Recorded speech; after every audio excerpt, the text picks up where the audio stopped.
This podcast may contain content that is graphic and disturbing in nature. Listener discretion is advised. A teenage girl's murder rocks a small Texas town, but during the trial, it's her assailant who finds favor with the court.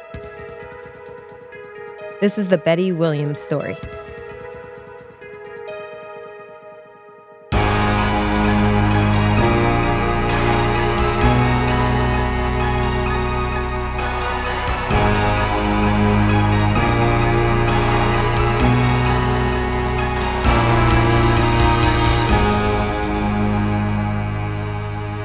Evening, Meghan. It's a little later than usual. Well, your version of late is like post 2 o'clock. So, okay, in that case, good evening. It's close to your bedtime. Anyway, regardless, hopefully I can try to keep it together at this late hour. I'll try my hardest. Yes, at this late hour of 3 o'clock. Please do. No, but this episode will definitely keep me on my toes because actually this is one of those episodes, Meghan, you know this has happened to me a few times where I'm writing an episode and then another episode kind of comes across my desk, so to speak, and I pivot. So I was writing a different story for this recording, and then one of my students wrote me, actually one of my current students in my Intro to Crime and Criminology class, shout out to Alyssa. She is awesome. And I did not even know she listens to the podcast, but she wrote me and she was like, hey, I'm a big fan of your podcast, and I came across this case. You should look into it. And Meghan, this is an older case. It's from the 1960s. Never heard of it. Yeah, so I was surprised that one of my youngster students recommended it because usually they don't know the older cases. But, you know, I gave this case a little look. She gave me a little information about it. And once I started reading, I was absolutely hooked. And although it is a bit older, so many of the themes that we will discuss are so relevant to today, such as mental health, gender discrimination, and many other themes you'll see. Okay. All right, so let's get started with today's case. Betty was born on August 11th, 1943, as Elizabeth Jean Williams. She was the oldest of 4 children, and her family lived in the blue-collar town of Odessa, Texas. Now, they did struggle financially. Her father, John, often had difficulty finding gainful employment, so he would jump around between a few different jobs, mostly working as a carpenter. And then you would have her mother, Mary, who worked as a clerk at JCPenney, which was a local department store. You know JCPenney, right? I think they're still around. There's one in my town. Some sources say that while Mary did work, her husband did not like that she worked because he had kind of the old school mentality of, you know, the man should go to work and the woman should stay home and care for the house and the children. Now, Betty's upbringing was very strict and religious. Her father was a zealous Baptist, and he often felt that Betty was disobedient and sinful. Now, he would blame Betty anytime something bad happened to anyone in the family. So I'm talking about little things like someone got the flu or someone broke a leg. He always said that this was a sign that they were being punished for Betty's sinful nature. And he would constantly pray over her for God to help change her behavior. Ouch. Yeah. Not surprisingly, Betty never adopted her father's beliefs. And in general, she kind of just marched to the beat of her own drum. Like she would read a lot. She was very into poetry. She had very strong opinions, particularly on social justice issues, such as racism and poverty. Now, recall, we're talking about early 60s, late 50s. So, you know, these were incredibly polarizing topics for a teenage girl to be concerned with. But she spoke openly about her beliefs, and she believed that segregation was unjust and that African Americans should not have to attend separate high schools, as they did at this time. Good for her. Yeah. I mean, she had firsthand experience because she was living in a segregated town where students had their own schools. And she was one of the few people that was saying like, hey, what's going on here? This is not right. And I'm not certain, but I would imagine that her parents did not share these views just based on what we're setting up here. Right. So Betty was very outspoken and she liked to get a rise out of people. But as much as she enjoyed a good fight, she also reported that she felt misunderstood. In a letter that she wrote to a classmate her senior year, she wrote, quote, "Most people do not understand me. There are people willing to be my friends, but mostly they are either too ignorant to understand why I'm like I am and consequently offer my mind no challenge, or they haven't the wits to match mine." Now, you can see she's a prolific writer. She really is. These are like notes she was passing to her friends in school her senior year. My notes would not have sounded that polished. Not at all. So she was proud of her uniqueness, but like most teens, she did want to be accepted by her peers and she wanted to fit in. But unfortunately, she was not with what they would consider the in crowd. Many of her female classmates disliked her. They thought she was a flirt, and she had a reputation for being open to sexual experiences.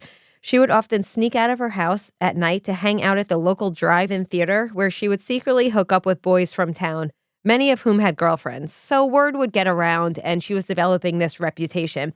And again, this is the late 50s, so the whole free love movement hadn't started yet. And girls and women who were sexually free were often socially ostracized and looked down upon. Right. So I think Betty, based on what we know about her, I think she would have fared better about a decade later. Betty's case wasn't helped by the fact that her peers perceived her clothing and her makeup choices to also be provocative, which would only add to the stigma that she was promiscuous and therefore problematic. Ugh. But while she had trouble fitting into her small town, Betty dreamed big. Now, she was quite a good actress, and she was getting leads in her school plays starting her sophomore year in high school. So she was very involved in the school's drama program, and she had big dreams of making it to Broadway one day to become a professional stage actress. She was realistic. She knew that this would be very difficult because her parents simply did not have a way of financially supporting her dreams. So she knew that this was something that she would have to work towards. There was also another bright spot on Betty's horizon. In the summer of 1960, right before her senior year, Betty's good friend, a popular football player named Mac Herring, asked her to be his girlfriend. Now, the two had become friends a few years earlier, even though he was considered what you would say is much cooler than her. He was a popular football player. All the girls loved him, and she was kind of a quirky outsider. But Mac liked her. Mac thought she was interesting. She had a lot to say. And she fell very quick for him. She says that he was a good listener, he was sensitive, and he was a smart boy. So I think she liked the fact that he seemed like a popular kid, a football player, but then he was also sensitive and smart. So she was really attracted to that. And everyone loved Mac. Students and teachers alike revered him. He was tall, handsome, overall. I picture, like all those movies like, what's that actor's name who's always like Freddie Prinze Jr. is like the football player. Everyone loves him. He's good looking. He's nice. You know what I'm talking about? Like all those like 90s movies. I was actually thinking of 80s movies. I was going back earlier. Oh. Jake Ryan in 16 Candles. Yes, That's the one okay. I pictured. Okay, that's exactly what it was. He was like the big man, he was the big guy in high school. And he came from a much more financially stable family as compared to Betty. They were considered middle class, maybe even upper middle class. And he was also an avid hunter. And as I mentioned, he was a star football player. While Betty was ecstatic about the relationship, and she told many people that she was in love pretty much right after they started dating, Mac unfortunately kept their relationship quiet. He never took her to parties, he never introduced her to his family, and he never gave her his letter jacket to wear. Oh. A lot of our listeners are very young. Do you want to explain what wearing one's letter jacket means? Yeah, it's like a proclamation that is your girlfriend. It's like it was considered quite serious. It was similar to a boy at that time giving a girl his ring. Yep. Because that was kind of a thing before that too. But it was, Yeah. it was a public declaration of a relationship. Yeah, and that meant a lot to people Oh, yeah. because it showed that person was proud to be with you, that they wanted everybody to know. So as anyone would be, Betty got upset by this. She was in love with Mac, and she wanted to have the kind of high school relationship that other girls in her school were having. So she decided that she would try to make Mac jealous. And to do this, Betty hooked up with one of Mac's football buddies. But as one could imagine, this tactic backfired hard, and when Mac found out, he didn't get jealous, he got angry and broke up with her. Betty took this breakup quite hard. She wrote to a friend at the time, quote, "I've never been so humiliated and torn to pieces as I am now. I feel so lonely and deserted. I don't care what happens now or ever. This is pure hell." Now, I'm sure most of our listeners can relate to that feeling of being a teenager and, being broken up with and not realizing that this is such a small blip in your life trajectory. It means the world at the time. Like, as I was reading this, I was putting myself in her situation, and it's a big deal. It is a big deal.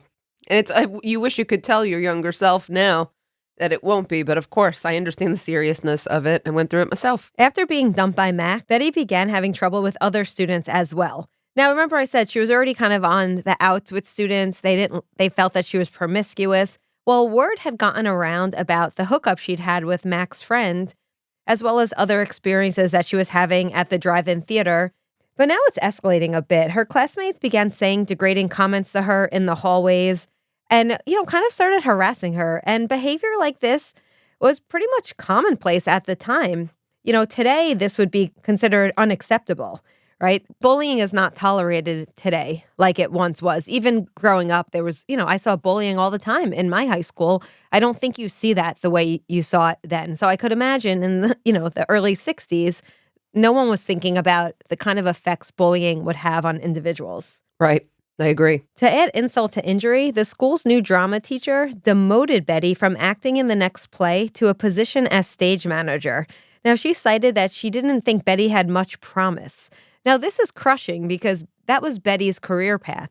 That gave her self-esteem, it seems, was her acting. I wonder if that was true or if she was just also punishing her. Well, there's some sources that suggest this teacher just did not like Betty for whatever reason. Okay. Again, she was outspoken, and most, people in authority don't want to deal with someone who's outspoken. Mm-hmm. So Betty was absolutely crushed, and things at home weren't going great either. Her father had found her personal diary where she'd written all about her sexual experiences. And if you recall, he was a very staunch Baptist. So finding out about what she was doing absolutely enraged him. And I would imagine she felt violated and quite embarrassed by this. So oh, yeah. I don't know if there was physical altercations as a result, but we can just assume that, things were not going great for Betty once her father found this. And in fact, that diary was never found. People think that he either threw it out or burned it, which I would imagine that's what he would have done because he felt that it was so shameful, he probably wanted to get rid of it. Needless to say, this was a lot for a teenager to be dealing with, and Betty was really struggling emotionally. So much so that by the winter of her senior year, she began telling several people that she no longer wanted to live. Now, it got to the point where she really would tell anyone who would listen to her. She told people about her attempts to overdose. Now, her attempts to overdose are not fully clear. I did learn that on one occasion she took, I believe, too many painkillers, and then it just made her very ill. So I'm not sure if this was a cry for help or if she was making serious attempts. But regardless, it shouldn't matter. She was clearly showing signs that she needed someone to help her. And she would talk to people about her desire to go to heaven.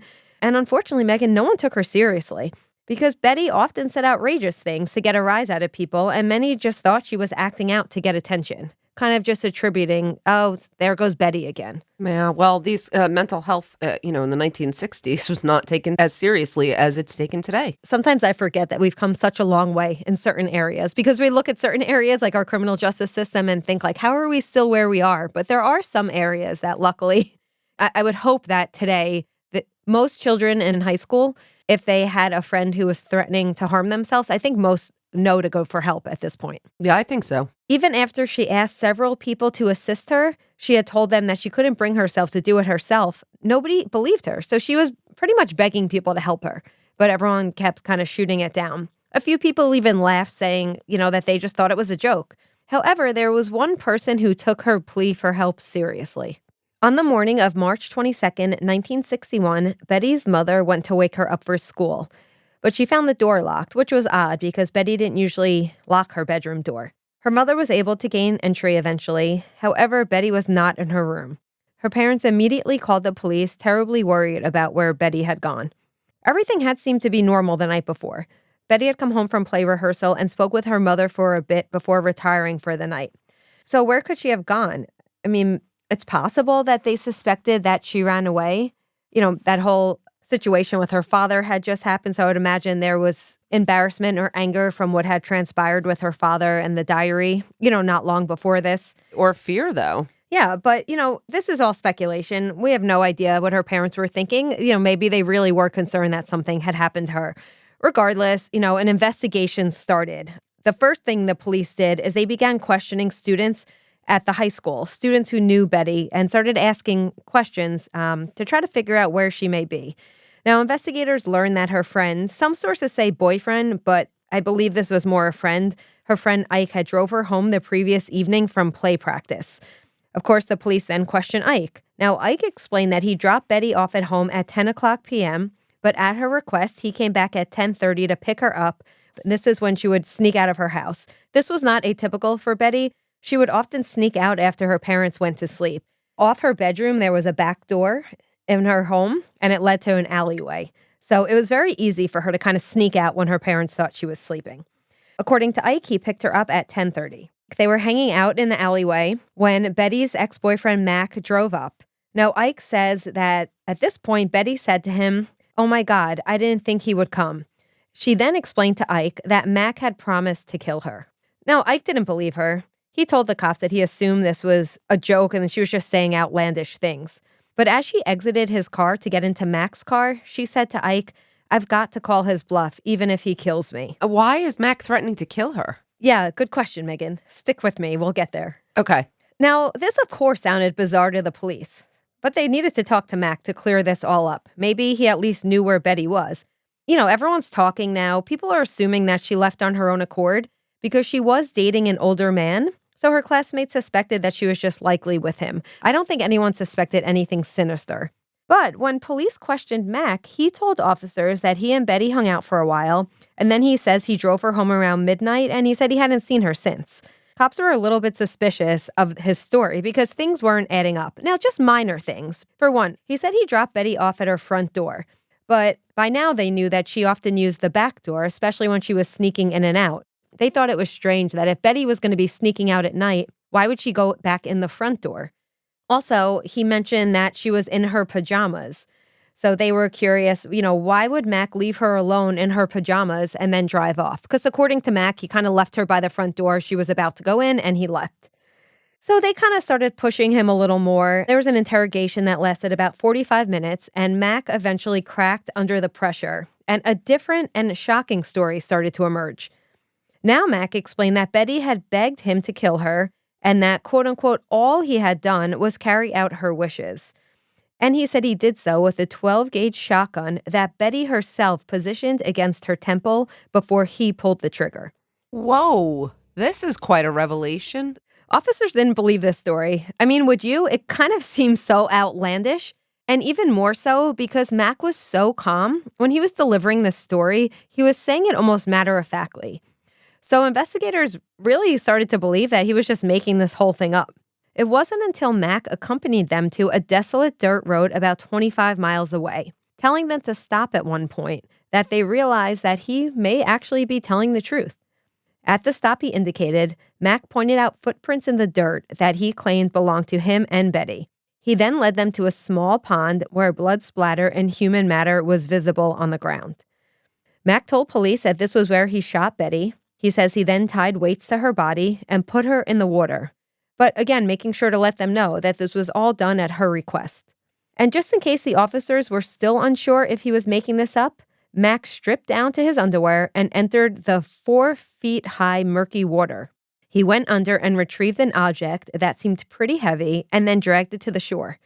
The object was Betty's deceased body, partially decapitated by a single gunshot wound to the head, with 2 lead weights tied around her waist, just as Mac had indicated in his story. Whoa. First of all, okay, I know it's the 60s, but police didn't think like, hey, we probably shouldn't let him go down and, touch her body and contaminate the crime scene. And yeah, this is all shocking. It like the whole situation. You're telling me I'm very shocked. Yeah, every single word I'm saying is shocking. I was trying to understand if they were trying to call his bluff, oh yeah, go get her then if she's in the water, or if he just volunteered this. It's so unclear how this all transpired, but okay. This is what ends up coming out of this. They have Betty's body. Now, Mac continued to tell the police the details. He said that he drove Betty to the wooded area. The two of them had sat in his Jeep chatting for a bit. He said that Betty was in great spirits and that she spoke about what heaven would be like. He says a little time passed, and then they exited the car and headed to the water where Betty removed her shoes. Did they find the shoes by the water where he said they would? No, Meghan, because Mac took the shoes with him and then threw them out the window on his way home that evening. Okay. Anyway, more on that later. According to Mac, she removed her shoes, and then she said she was cold, so she went back to the car to get her jacket. He told police, quote, "I just stood there with the gun. I said, 'Give me a kiss to remember you by.' She gave me a kiss and then said, 'Thank you, Mac. I will always remember you for that.' Then she said, 'Now.' He said this is when he raised the gun barrel up. She took a hold of it with the back of her hand and held it up to her temple, and then he pulled the trigger. He said she immediately died. Some sources said that he actually snapped his fingers and said that she died like that by snapping his fingers to describe just how fast she died." Ugh, chilling. Now, needless to say, the police were shocked, and I think one of the most upsetting parts was Mac was just completely emotionless throughout this whole process.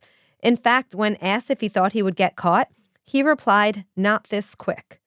Oh, So Mac was taken into custody, and reporters swarmed the scene, and the story began spreading like wildfire.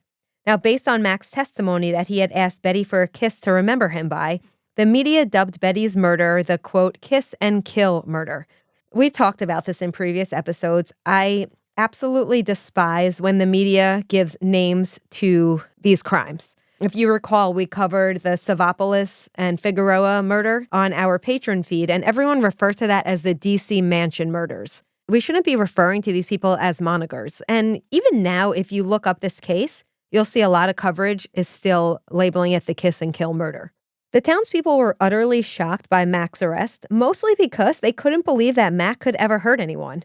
In fact, he had garnered a lot of support and sympathy from classmates and the community at large. Many people were saying things along the line of, if Mac did this, then there has to be a good reason. There's no way Mac would do this. are you going to reveal a motive?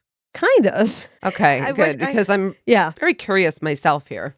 I think if you feel a bit confused about what's going on here, I don't think that's going to be cleared up for you, unfortunately. This just gets stranger. It was almost as if Mac was the victim who had fallen prey to, quote, one of Betty's schemes. People were saying things like, everyone knew that girl was no good. She must have tricked him into killing her. Some had even questioned whether she had tried to proposition Mac that night, or if maybe she was pregnant. I mean, the rumors were flying, and they were not in favor of Betty. Mac's family posted the $10,000 bail, and Mac was released from jail while he awaited court proceedings. Just to give you an idea of, the family's means, that would be almost $100,000 in today's currency. Okay. Meghan, you're not going to believe this, but while Mac waited for court proceedings, he had his pick of invites to parties. He went on with his life as a popular football player. He would go to school. He would go continue to play football. He would be enjoying different teenage social events. Meanwhile, Betty's family was trying to pick up the pieces.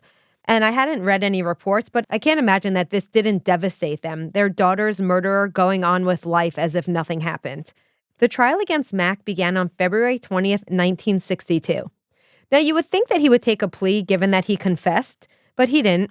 His defense team had another strategy. Any idea? No, you know what? I really don't know what they are pulling out. I think I'm still sitting here going, what? Yeah, you're going to be surprised. And I think it was to many people's surprise. They argued for temporary insanity. And they wanted the jurors to rule on this rather than go to trial at all. What? Now, this was a strategy that listen to this. This was a strategy that had never been used. And let me say that his defense attorney was considered one of the best around. As I mentioned, his family had means. The family used money to hire the best. And Meghan, at the time, under Texas law, if jurors found a defendant temporarily insane, and that would be insane only when he committed the crime, then he would walk free. Now, Mac's defense attorney argued before the district court that before any trial was to take place, jurors should first have to evaluate Mac's sanity at the time he pulled the trigger. In this case, if they determined that he had been temporarily insane, then he should not have to stand trial for murder. In other words, jurors would not determine Mac's guilt or innocence. They would only render a decision as to whether or not he had been insane at the time of the crime or not. And this was occurring during a pre-trial proceeding. So, Meghan, this is extremely rare. And at this time, it had actually never even been used. But there was a loophole in the law that was allowing the defense attorney to do this. Or so he thought it was a loophole. Yeah, I've never heard of this before, like ever. And I'm curious what proof they're going to present that he was temporarily insane. Basically, Meghan, you have this lawyer kind of taking his shot and saying, you know what, let's see if we could even, instead of even getting this to trial, let's see if the judge will grant this. And the judge granted it after a defense motion. So, not surprisingly, I mean, the courthouse was full, and the majority of the observers were Mac's supporters. Now, the media, you can read, I mean, you could look at some of the old newspaper articles on microfiche, and you'll see that the media would talk about how there was a lot of young girls who would go to the courthouse just to quote, ooh and ah at the handsome boy. And they were there so frequently that they were dubbed Mac's girls. Okay. Oh, boy. Yeah. Now, Betty's parents were the only Betty supporters in attendance. And this is just so sad. She is the victim here, but somehow everyone there is supporting Mac.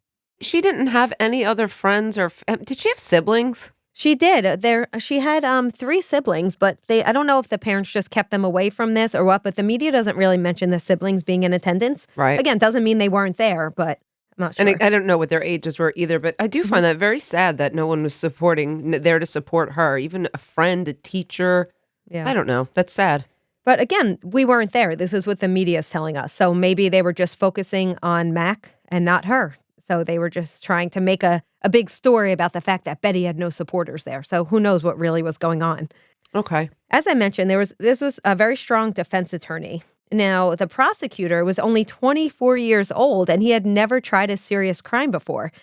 And so, being up against a zealous defense attorney, like this starts off kind of imbalanced.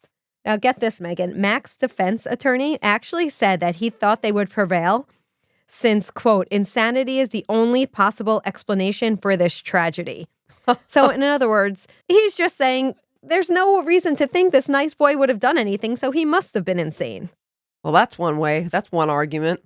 And in this type of proceeding, the burden of proof fell on the defense, so it was their job to prove that Mac was insane when he pulled the trigger.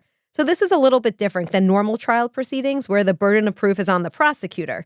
So normally the prosecution goes first, but in this type of proceeding, the defense presented first. I'm going to presume that the prosecution is going to call her friend Ike in these proceedings to establish that, she was in fear for her life ahead of time. Is that going to happen? Please say yes. We'll get there, Meghan. Let's talk about the defense first. All right. So hold on to that. The first person called to the stand was Mac's father, O.H. Herring.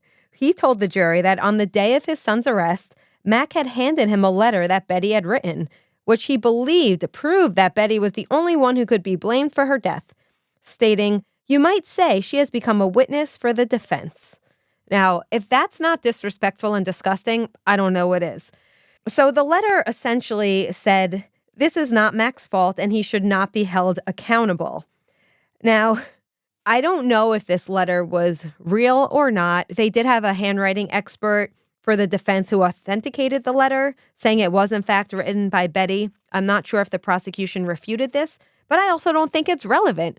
Even if she were to write this letter, if Mac does anything to me, it's not my fault, that doesn't mean it's someone murdered you. Like if you're murdered, sorry, I don't even know how to say this. It's so absurd. So basically the defense was saying, this is Betty's fault and we have a letter to prove it because in her own words, she's saying this isn't Mac's fault. And this is what Betty's parents in the courtroom.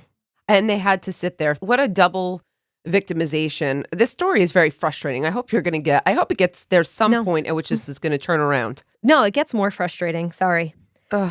There were almost a dozen character witnesses who spoke on Mac's behalf, many of them concurring that Mac must have been temporarily insane at the time of the crime. There was simply just no other explanation for his behavior.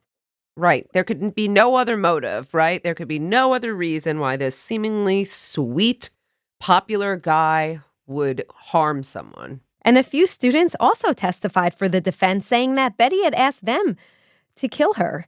Again, why is this relevant? Even if someone asks you to kill them, it is not okay to kill them. Some might say, oh, maybe this is like a mercy killing, but this is not anything of the sort.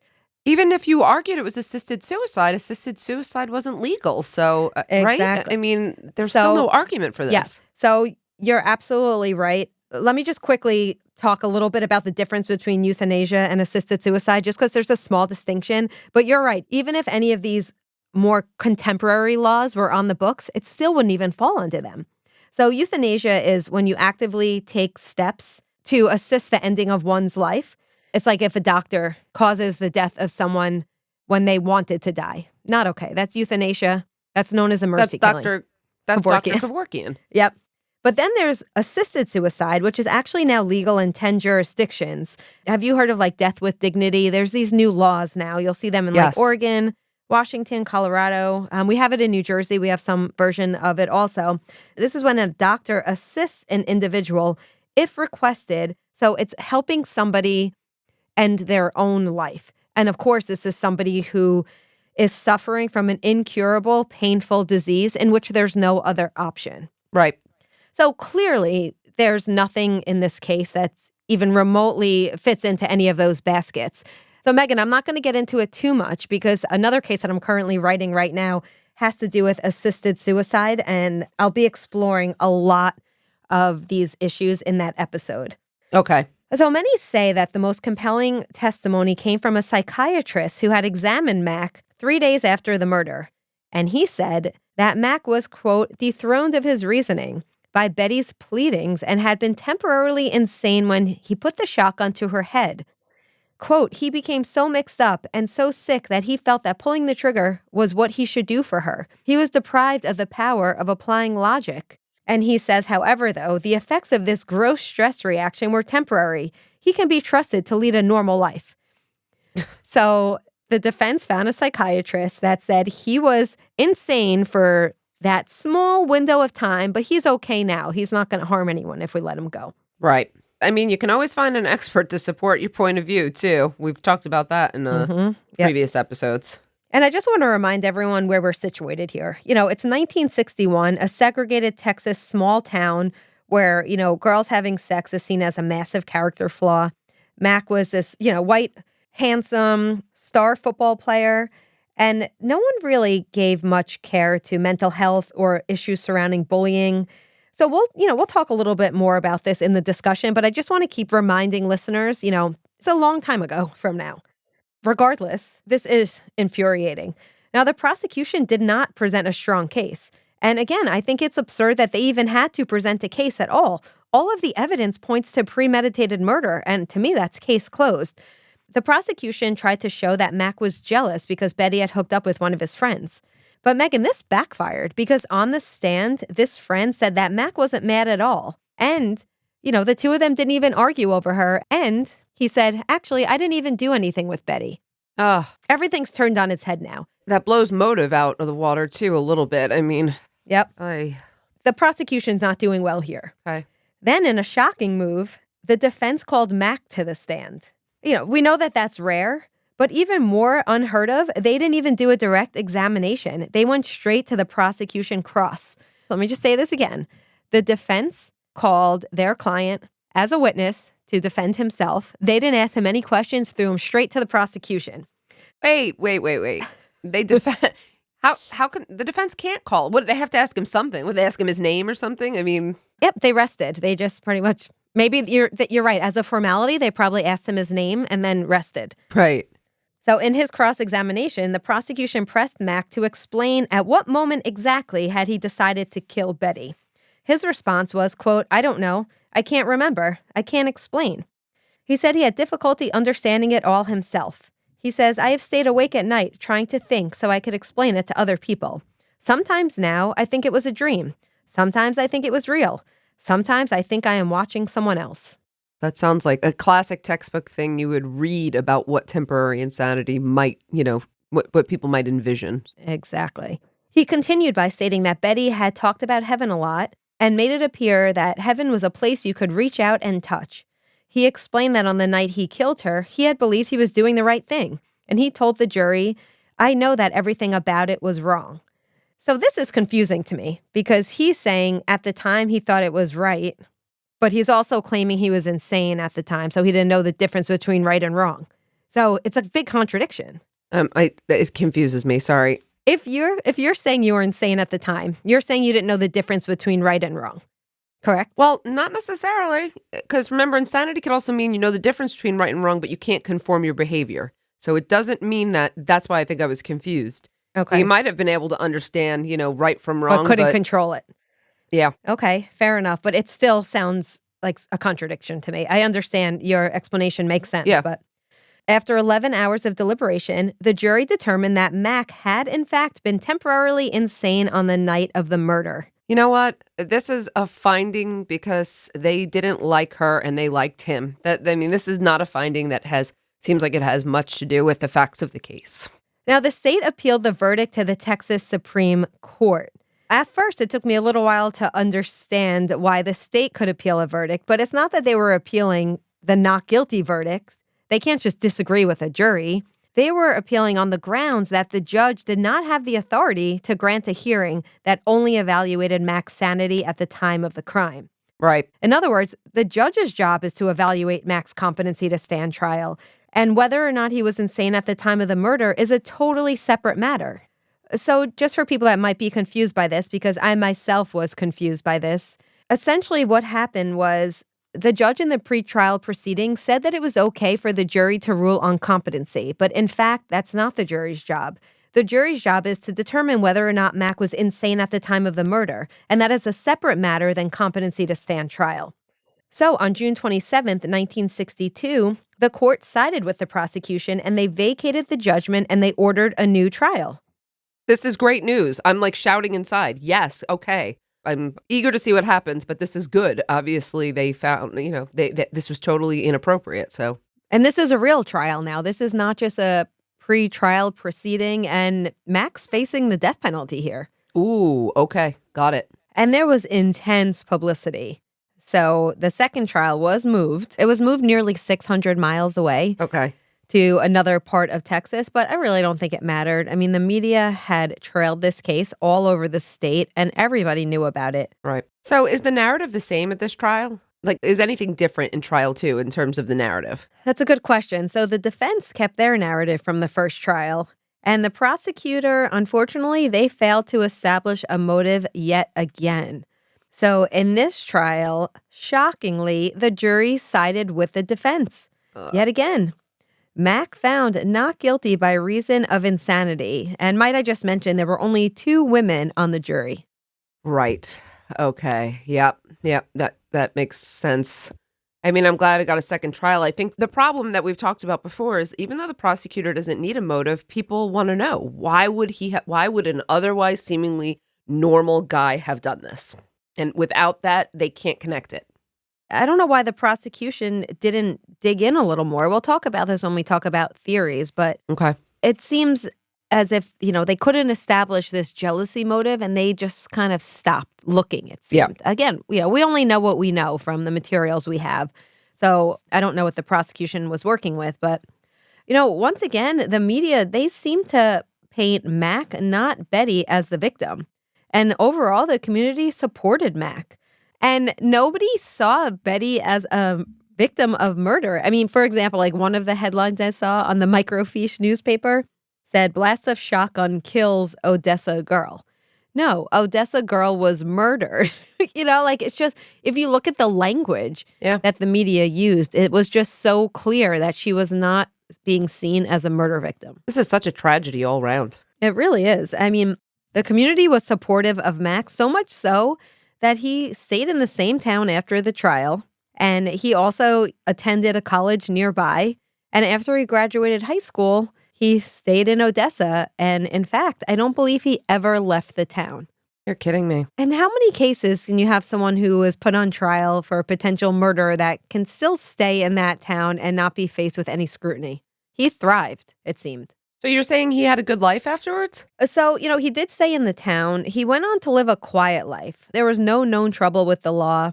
He got married and divorced twice. He worked many jobs. It sounds like he didn't really have much stability. He was a carpenter at one point, then a welder, then an electrician. As I mentioned, he had 2 marriages, so he may have struggled a little bit. There's not much known about him. The last time we saw his name in the news is when he passed away at the age of 75 in January of 2019. And when this was reported, it was still reported as, Mac Herring from the Kiss and Kill murders. That moniker stuck around. Was there anything done, I don't know, to honor Betty, to memorialize her? Is there any legacy here? Unfortunately, the only legacy you really see is that students that attend the high school that Betty went to, there's this idea that she roams the halls sometimes, like ghost sightings. So no, I don't believe so. Luckily, she did have one family member who kept her memory alive. Her cousin, whom she was very close with, Shelton Williams, in 2004, he published a biography about his cousin. It's called Washed in Blood. And in that book, he details Betty's life, shedding some light on who Betty was and what this tragedy did to his family and how it affected everyone. And you get more of a sense for, the life that was lost so tragically early when Betty was murdered, because that's exactly what I believe that it was, Meghan. And yeah, so that's kind of where this story ends. There's a certain irony here. I don't know if you've noticed it, but when you discussed Betty, she was a total kind of progressive for her time. Yet, in fact, it was just a throwback to, much, much harsher times. And so I'm sitting here thinking, wow, sometimes I think we haven't made as much progress as we have. But when you hear this story, you see how far we've actually come. It's a shame only that Betty didn't get to witness that. Yeah, and it's so sad because she was clearly the victim. She is the main victim in this story, and those around her failed to take her cries for help seriously. Yeah. If we're talking about what she endured in modern terms, she experienced pretty heavy bullying from her peers. She was ostracized, and she was punished for really being who she was. Really, those around her, quite frankly, treated her like garbage. Yeah. Again, it is a different time. And as you mentioned, I do think today that the way she spoke about wanting to harm herself would be taken more seriously. And I would hope that, the bullying wouldn't have occurred. But either way, we do need to analyze this a little bit. I mean, I think it's very clear that she was murdered in cold blood and it was premeditated. I mean, Mac initially lied to the police. So clearly he knew what he did was wrong. He got rid of her shoes, as I mentioned. He took the gun with him to go meet her, along with the weights that were used to tie her down. Zero remorse, zero accountability. I mean, this seems like an open and closed shut case for murder in the first degree. I think it is too. I think it's hard to know his motivation. Like, we usually talk about what was driving him. But if I had to guess, you had said they had a breakup. That was his decision. If I had to guess, I bet he broke up with her for kind of show, but still wanted to keep her and was resentful that she went on to date and see other people. Just if I had to venture a guess, that's what it would be. And that's interesting because that's similar to my theory, which is, it's not really a theory, but it's more just like food for thought. Like, how do we even know how Betty felt? Isn't it possible that we have the story all wrong and maybe Betty broke up with Mac and he got angry? We have this narrative that Betty was madly in love with Mac and he broke her heart. But Sheldon talks about in his book that, oh, no, actually, Betty was in love with Mac's friend, according to Sheldon. So there's a whole other possible scenario in which he actually killed Betty, whether or not she wanted to harm herself. Regardless of any of that, he may have just murdered her because he felt like he was being rejected. So it seems like either way, kind of rejection, jealousy, it's tied in. But that's interesting to note. Also, I think the reason that, when we talk about theory, the reason that Betty was discounted is, this is clear labeling theory, right? She was labeled a hysterical woman with mental health issues. So she was not to be believed. And yet Mac was labeled this great guy. And so, of course, we're going to believe him. That explains how this awful outcome, I think, in the legal system occurred to me. I agree. I would ask you if there's any theories to help us understand why Mac did what he did, although we don't really know. Yeah. So it's hard to even say because let's assume for a minute that Mac's story is true. And the only reason why he harmed Betty is because he was doing her a favor. What kind of theory could even help us understand that if that were the case? Appeal to higher loyalty, which is a technique of neutralization in which someone, knows that an act is wrong, but they do it anyway because of their loyalty to a person. I thought the same thing. If there had to be, let's say that, he did murder Betty because he thought he was helping her. I too thought, well, I guess techniques of neutralization. However, they dated for only a month or two. They were just a little bit of friend. Like, there's no loyalty. It just seems like an excuse. And that's it. I think he just murdered Betty. We'll never know exactly the motivation for why he did what he did. What we do know is that he got away with murder. That's my clear opinion. Mac got away with murder, and Betty was clearly a young woman who was struggling and nobody helped her. And all the adults in her life failed her. I'd also like to point out, while I'm not a huge, while I do believe that our criminal justice system is substantially, severely flawed, I don't think he'd be able to pull off temporary insanity today by our standards in any way. So I'd be grateful that maybe the courts have evolved in that way. That's a good point, and I definitely agree with that. We know that's very rarely used and even more rarely successful. So I would agree that I see zero evidence of temporary insanity, and I think the courts today would see through his defense. The silver lining there. Yeah, and before we end today, I just want to remind everyone, it's always better to overreact than to miss the chance to save someone's life. Yeah, I agree. Because in my researching this case, I've heard different sentiments about, well, maybe people didn't want to call attention to it because they'd feel silly because Betty was being hysterical. Like, I'd much rather err on the side of caution. Mm-hmm. So if you or anyone you know is struggling, there's always places to turn for help. And as always, we have some resources listed in our show notes. There's just one I want to mention here. While researching this case, I came across a resource that I wasn't aware of. You could call or text 988 anytime, 24/7, and it's a suicide and crisis lifeline. And that could be dialed from any computer, iPad, phone, payphone, anywhere. I think that's a good resource that everyone should have. It's very easy to remember, 988. You or anyone you know needs any help. Thank you so much, Amy, for bringing us this episode today. I must admit it was kind of infuriating, but nevertheless, I'm glad that I know the story now. And you know what? If Betty's story ended there, maybe it doesn't end by sharing it, that we're sharing it and keeping people informed. Yep. Thank you all so much for listening. Thank you again to Alyssa for suggesting this case. And we will catch you next time on Women in Crime. Women in Crime is hosted by Meghan Sachs and Amy Shlosberg. Our producer and editor is James Varga. Music composition is by Desert Media. If you enjoy the show, please remember to subscribe and leave a review. You can also support the show through Patreon, where you can get access to additional ad-free content such as virtual happy hours and an extra full-length episode each month. For more information, visit patreon.com/womenincrime.